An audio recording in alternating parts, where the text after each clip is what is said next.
New year రాబోతోంది. ఈసారి మీ పార్టీని ఫామ్ హౌస్ లో ప్లాన్ చేయాలనుకుంటే వెంటనే డోసే యాప్ ని డౌన్లోడ్ చేసుకుని బుక్ చేసుకోండి. నమస్తే, welcome back to Suman TV. Present మనతో పాటు ఉన్నారు ఎడ్యుకేషనల్ కన్సల్టెంట్ దుర్గశ్రీ గారు. నమస్తే మ్యామ్. నమస్కారం అండి. చాలా మంది పిల్లలకి ఒక సమస్య ఉంటుంది, చదివింది గుర్తుకు రాకపోవడం. బాగా చదువుతారు, కరెక్ట్గా ఎగ్జామ్స్ టైంలో మర్చిపోతారు. అప్పుడు మర్చిపోయింది అక్కడ గుర్తు రాదు. వాళ్ళకి ఎంత ట్రై చేద్దామో గుర్తు రాదు. కొంతమందికి, అందరి గురించి కాదు, కొంతమంది స్టూడెంట్స్ అలా ఉంటారు, చాలా బాగా చదువుతారు. అయితే ఈ మధ్యకాలంలో ఒక న్యూస్ చూశాను నేను. జపనీస్ వాళ్ళు ఒక టెక్నిక్ అంట చదివింది గుర్తుండడానికి. ఒకసారి మన టెక్నిక్ గురించి చెప్తే మన వాళ్ళు కూడా యూజ్ చేస్తారు కదా. లేదు అంతకంటే ఇంకా బాగా ఉన్నాయి నవీన, నేను చెప్తాను అంటారా? You can ma'am. ఈ జాపనీస్ టెక్నిక్ అన్నాను, ఏ టెక్నిక్ అయినా అమ్మా అప్పటి నుంచి ఇప్పటి వరకు సాగుతానే ఉంది. ఆ స్టోరీ అనేది ఎక్కడ చేంజ్ అవ్వలేదు, ఏదన్నా కాన్స్టెంట్ గా యాడ్ అవుతా వచ్చింది. కానీ నా చిన్నప్పుడు మా టీచర్ ఏం నేర్పించారో అవి ఇప్పటికీ నేను ఫాలో అవుతుంది. ఓకే, ఇవాళ టాపికే తీసుకుందాం. నేను గుర్తుపెట్టుకోవాలి, ఇప్పుడు నేను మీతో మాట్లాడాలి, నేను మీకు చెప్పాలి టెక్నిక్స్ ఏంటేంటి. ఇప్పుడు మీరు అడిగారు కాబట్టి, సో నాకు ఒక బుర్రలో ఆల్రెడీ సెగ్మెంట్ చేసేసుకున్నాను. ఓకే, ఫస్ట్ థింగ్ మీరు చెప్పినప్పుడు టాపిక్ నాకు అర్థమైందా?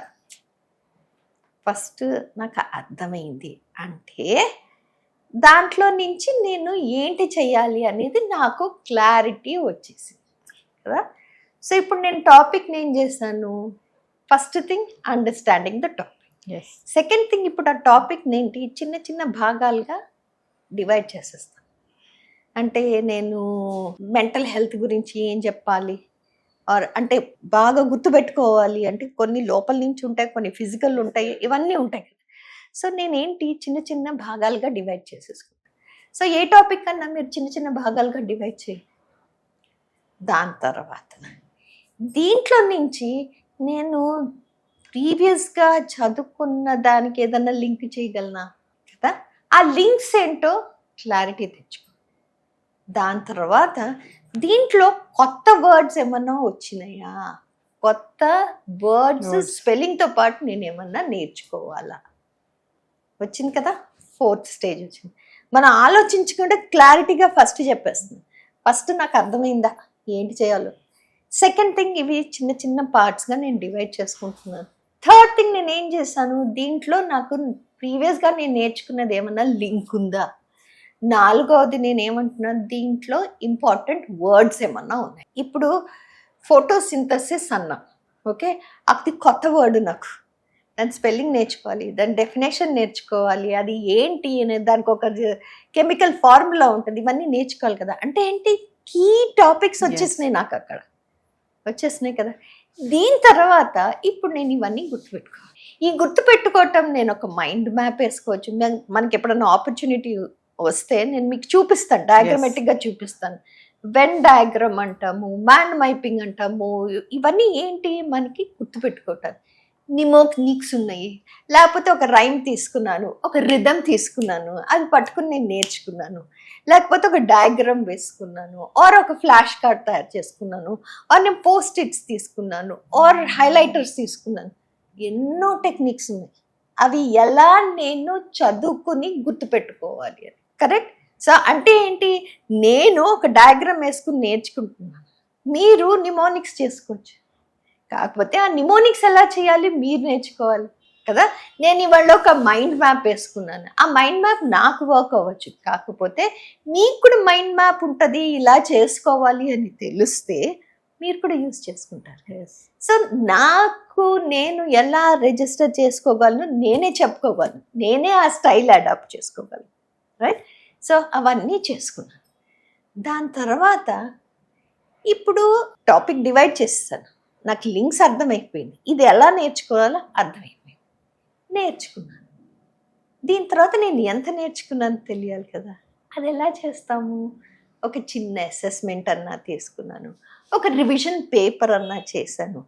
అప్పుడు క్లారిటీగా మీకు తెలిసిపోతుంది నాకు ఎంత అర్థమైంది, ఎంత అర్థం కాలేదు. మీకు ఒక 75% ఇవాళ అర్థమైంది, రేపు మళ్ళీ అదే చదవండి, 80%కి వెళ్ళొచ్చు. 3 రోజుల తర్వాత చదవండి, అది 90%కి వెళ్ళచ్చు. వారం రోజుల తర్వాత చదవండి, 100% మీకు ఖచ్చితంగా గుర్తొచ్చేస్తుంది. సో బ్రహ్మ విద్య కాదు, ప్రతి వాళ్ళు వాళ్ళకి ఎలా చేసుకోవాలి అనేది క్లారిటీగా వచ్చేస్తుంది. ఇప్పుడు ఒక చిన్న డయాగ్రామ్ వేసి నీకు నెక్స్ట్ టైం నేను చూపిస్తాను. ఏ టాపిక్ అన్నా మనం ఎలా డివైడ్ చేస్తాం. ఈ ఒక్కటే కాదు, దీంతో పాటు వేరేవి కూడా ఉన్నాయి. అవి మనము ఒమిట్ చేసుకునే క్వశ్చనే ఉండదు.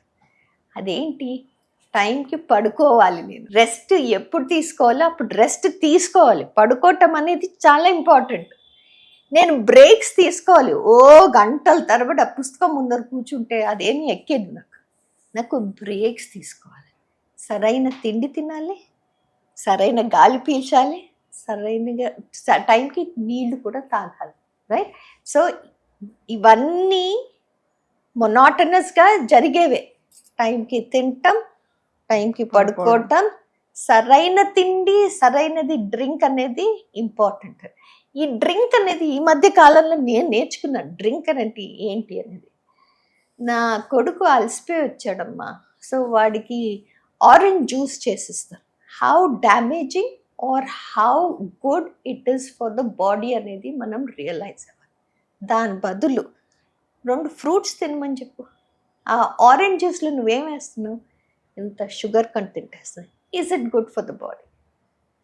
రైట్? సో ఈ డ్రింక్ అనేది కాకుండా నీళ్ళు, టైంకి తిండి, టైంకి నిద్ర, సరైన బ్రేక్స్.